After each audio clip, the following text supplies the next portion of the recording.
ଦୋଳେ ତୁ ଦୋଳ ଗୋବିନ୍ଦମ୍ ଚାପେ ତୁ ମଧୁସୂଦନମ୍ ରଥେ ତୁ ବାମନମ୍ ଦୃଷ୍ଟ୍ୱା ପୁନର୍ଜନ୍ମ ନ ବିଦ୍ୟତେ।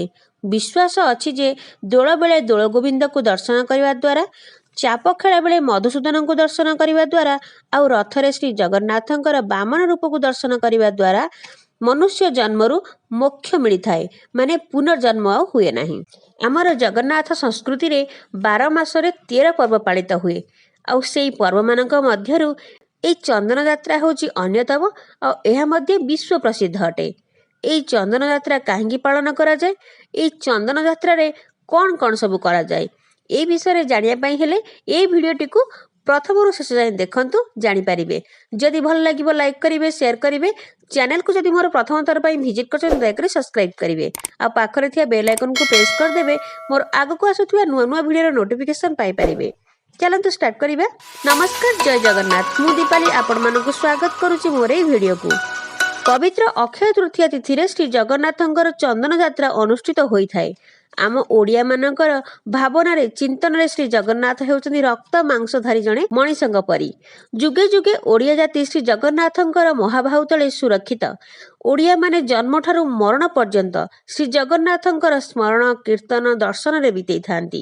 ଆମ ଓଡ଼ିଆଙ୍କର ଭାବନାରେ ଶ୍ରୀ ଜଗନ୍ନାଥଙ୍କୁ ଶୀତରେ ବି ଶୀତ କରେ, ସେଥିପାଇଁ ଘୋଡ଼ି ହୁଅନ୍ତି, ଆଉ ଖରାରେ ମଧ୍ୟ ମହାପ୍ରଭୁଙ୍କୁ ଗରମ ହୁଏ, ସେଥିପାଇଁ ଚାପ ଖେଳନ୍ତି ଆଉ ଚନ୍ଦନ ଲେପି ହୁଅନ୍ତି। ଏଇ ଗ୍ରୀଷ୍ମ ଋତୁରେ ବହୁତ ଗରମ ହୁଏ। ଭୀଷଣ ଗରମରୁ ରକ୍ଷା ପାଇବା ପାଇଁ ଯେମିତି ଆମେ ମଣିଷମାନେ ବିଭିନ୍ନ ପ୍ରକାର ଇଲେକ୍ଟ୍ରୋନିକ୍ ଜିନିଷର ବ୍ୟବହାର କରୁ, ଆଦିମ କାଳରୁ ମାନେ ପୁରାତନ କାଳରୁ ସେହିପରି ସୁବିଧା ଉପଲବ୍ଧ ନଥିଲା। ସେଥିପାଇଁ ମହାପ୍ରଭୁ ଶ୍ରୀ ଜଗନ୍ନାଥଙ୍କର ଏହି ଚନ୍ଦନ ଯାତ୍ରା ଅନୁଷ୍ଠିତ ହୋଇଥିଲା। ଶ୍ରୀମନ୍ଦିରର ଏହି ଦ୍ୱାଦଶ ଯାତ୍ରା ଭିତରୁ ଏହି ଯାତ୍ରା ମଧ୍ୟ ଅନ୍ୟତମ। ଶ୍ରୀମନ୍ଦିର ପାଖରେ ଥିବା ନରେନ୍ଦ୍ର ପୋଖରୀରେ ଏହି ଯାତ୍ରା ଅନୁଷ୍ଠିତ ହୋଇଥାଏ। 21 ଦିନ ଧରି ବାହ୍ୟ ଚନ୍ଦନ ଯାତ୍ରା ଆଉ 21 ଦିନ ଧରି ଶ୍ରୀମନ୍ଦିର ଭିତରେ ଚନ୍ଦନ ଯାତ୍ରା ହୁଏ। 42 ଦିନ ଧରି ଏହି ଯାତ୍ରା ହୋଇଥାଏ। ଚନ୍ଦନ ଚର୍ଚ୍ଚିତ ନୀଳକଳେବର ପୀତବସନ ମହାପ୍ରଭୁ ଶ୍ରୀ ଜଗନ୍ନାଥ ଚନ୍ଦନ ଯାତ୍ରାରେ ପାଟବସ୍ତ୍ର ପରିଧାନ ନ କରି ବୈରାଳୀ ସୂତା ଲୁଗା ପରିଧାନ କରିଥାନ୍ତି। ତା ସହିତ 74 ଅଳକା ଗଭାଚୂଳ ମଧ୍ୟ ଲାଗି ହୋଇଥାଏ। ଅକ୍ଷୟ ତୃତୀୟା ପୂର୍ବ ରାତ୍ରିରୁ ଭୋଗ ମଣ୍ଡପରେ ଚନ୍ଦନ ଅଧିବାସ ହୋଇ ରହିଥାଏ। ଶ୍ରୀମନ୍ଦିରରୁ ରାମକୃଷ୍ଣ ବେନିମୂର୍ତ୍ତି ଗୋଟିଏ ପାଲିଙ୍କିରେ ଓ ଅନ୍ୟ ଗୋଟେ ପାଲିଙ୍କିରେ ମଦନ ମୋହନଙ୍କ ସହିତ ଶ୍ରୀଦେବୀ ଭୂଦେବୀ ମଧ୍ୟ ବିଜେ କରିଥାନ୍ତି। ନରେନ୍ଦ୍ର ପୋଖରୀକୁ ମହାସମାରୋହରେ ଯାତ୍ରା କରିଥାନ୍ତି। ଆଗେ ଆଗେ ଆଜ୍ଞାମାଳ ଆସୁଥିଲା ବେଳେ ଠାକୁରମାନେ ବିମାନରେ ବିଜେ ହୋଇ ପଛେ ପଛେ ଆସୁଥାନ୍ତି। ଠାକୁରମାନେ ରଥ ଖେଳାରେ ପହଞ୍ଚିଲେ ପଣ୍ଡାମାନେ 3 ରଥ ପାଇଁ 3ଟି ଆଜ୍ଞାମାଳ ପ୍ରଦାନ କରିଥାନ୍ତି। ମୁଖ୍ୟ ବିନ୍ଧାଣୀଙ୍କ ମୁଣ୍ଡରେ ପାଟ ଶାଢ଼ୀ ବନ୍ଧାଯାଏ। ଆଜ୍ଞାମାଳ ପାଇସାରିଲା ପରେ ବିନ୍ଧାଣୀମାନେ ରଥ ନିମନ୍ତେ ରଥ କାଠ ନିର୍ମାଣ କାର୍ଯ୍ୟ ଅନୁକୂଳ କରିଥାନ୍ତି।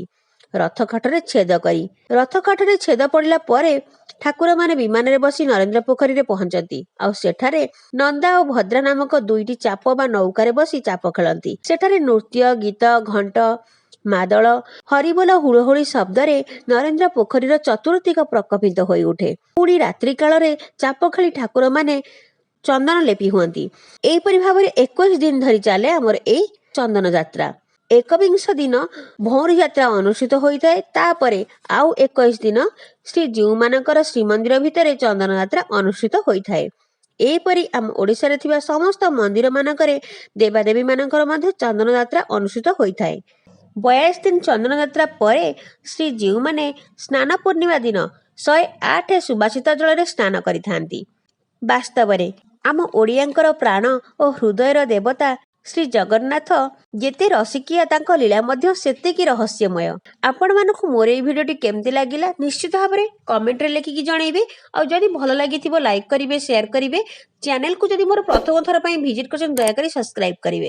ମୁଁ ପୁଣି ଆସିବି ଆଉ ଗୋଟେ ନୂଆ ଭିଡ଼ିଓ ନେଇ। ରହୁଛି, ନମସ୍କାର, ଜୟ ଜଗନ୍ନାଥ।